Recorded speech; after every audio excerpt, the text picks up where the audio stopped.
NSA and a security consultant for other unnamed government agencies. He's written for some of the biggest publications in the country. And a lot of times when I'm watching NSA or CIA hearings in Congress, I'll see Wayne Madsen there in the audience reporting. Wayne Madsen is a former U.S. naval officer who was assigned to the National Security Agency. He's also some 20 years experience in computer security and data privacy. He's also worked the Naval Data Automation Command, Department of State, RCA Corporation, and Computer Science Corporation. And he wrote the bestseller Handbook for Personal Data Protection. And he writes, again, for the Progressive, CAQ, Counterpunch, Intelligence Newsletter, and a lot of other major publications. Wayne, how did you know about the flu, and what's your latest intel? Well, you know, this whole thing with this so-called swine flu, which is really a hybrid flu. The Centers for Disease Control even calls it a novel flu. Even they're saying this is new because of the appellation they've given this particular virus. I first heard about this from a researcher who's a virologist who's looking at this in a laboratory.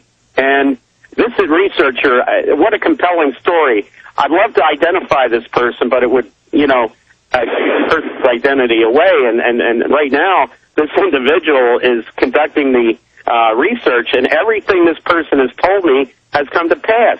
I heard in late April, early May, the prediction of this researcher was this thing was going to multiply around the world, and in a couple of months, every country on the planet would have infections, and that has turned out to be true. Yeah, we're now level 6, and then you went further that this researcher told you they were planning a big hyped fear pandemic, or maybe even a mutated real one in the fall. You said this 3 months ago when it first, and now they're saying that on the news, forced inoculations. This is getting scary, Wayne. Well, right. The other prediction of the researcher was that it would begin to mutate, and any vaccine that would be created to handle the new mutated, the present virus right now, the H1N1, if it mutates, that vaccine would not work against that particular form of the flu. Now we know from Brazil and Germany that this flu is now mutating, so that prediction has come true. And now we know that it came out in the news today that this mutated version of the flu is now the vaccine won't help. It's resistant to the vaccine. So all this has come to pass, and I just believe that this individual who's working very closely with the person who created this virus in a laboratory was right on the money. And the fact is, it was man-made. It was a Jurassic Park type thing.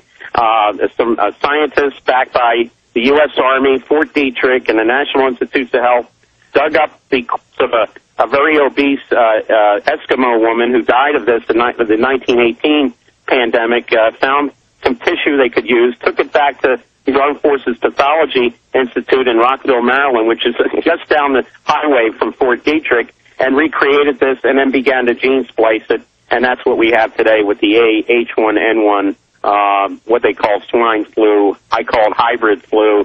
CDC calls it novel flu. But it is a flu that was created in a petri dish. And the question is why? And as I suggested today, I think the FBI should start investigating this. They should seize the records, start interviewing these people. And there's also a lab in Canada involved in Winnipeg, the National Microbiology Lab, and the RCMP should do the same thing there. But so far, we see nothing.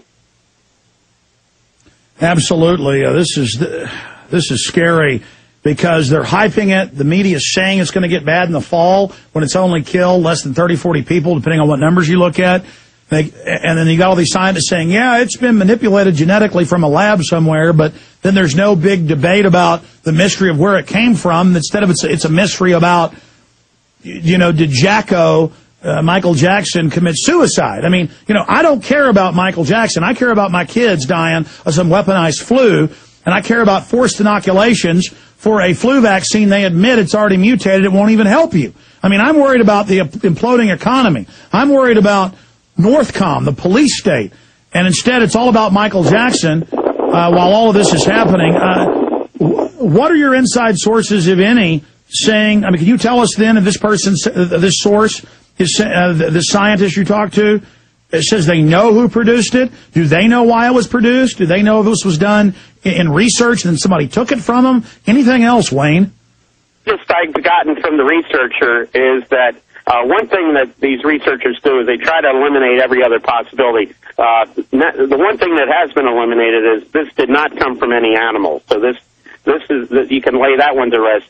The pigs are getting a bad rap on this. Remember when it first started in Mexico, they tried to blame it on some a pig farm down there that was run by Smithfield, and that's not true. It didn't come from there. The media tried to hype that.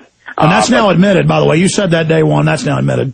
Right. And this researcher is now stating that the feeling is that it was engineered to sell vaccines, and that's the, you know, there's the profit motive. The individual who created this actually has a financial interest in a company that manufactures, a laboratory that manufactures the vaccine, or is trying to find the vaccine to manufacture for this particular strain and maybe future mutated strains. So it looks like this is a situation where there was a criminal intent here all along, and I'm surprised that the FBI, the RCMP, and other law enforcement agencies aren't looking at that, because now it was reported that over 1 million people are infected in the United States, and some 34,000 in New York City alone. Yeah, that's USA Today and Reuters. Now, again, it's perfect. It's novel, so normal virologists look at it and get scared, but it's not that bad acting, so it's perfect to spread, create fear, but not actually kill a lot of people. Is that what they're planning, just to sell vaccines, or is it cold-bloodedly designed, 'cause I know they have these that mutate, to then become airborne, more airborne, and kill more people? Well, I think all possibilities are on the table as far as this is concerned. You know, it's just the amazing thing is how the media, you know, hyped it when it was in Mexico, and what we had, you know, about 70 people infected there. Now we have over 1 million in this country, and only 1,000 in Europe being reported. So it's clear that the United States is ground zero for this. We just had the first reported case in Nepal today. A family came back from the United States. If you look at all these countries, they're experiencing infections. 9 times out of 10, the people have just traveled from the United States. That's right. They're now saying the epicenter is either China or the United States, but you're saying China. That's a red herring. That would make sense because we're more healthy here, and so we're not dying of it. But Mexico is the perfect incubator, Mexico City, because they're so run down. Well, and there's another interesting factor here, too. Back in early May, there was an individual who was traveling from the National Microbiology Lab in Winnipeg to take up a new job at the National Institutes of Health here in Bethesda, Maryland. This individual was a native of the Ivory Coast in Africa. Caught at the border, the North Dakota-Manitoba border, bringing in vials with Ebola virus